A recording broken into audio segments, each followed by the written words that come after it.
Aí, primos, ó. Tudo desembalado aí, tá? Nosso ventiladorzinho. A base dele aqui. Muito bonitinha. Com o Ultra aí, tá? Sua hélice. A grade frontal, a grade traseira. E a parte do motor do nosso ventilador aí, tá, primos? Lembrando, 3 velocidades, né? Esse aqui na cor branca.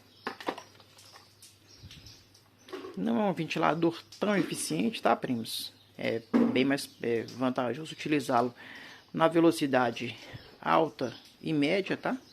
Velocidade baixa ele consome mais, mas é um produtinho muito top. Motor de 50 watts, muito bem produzido, acabadinho, tá?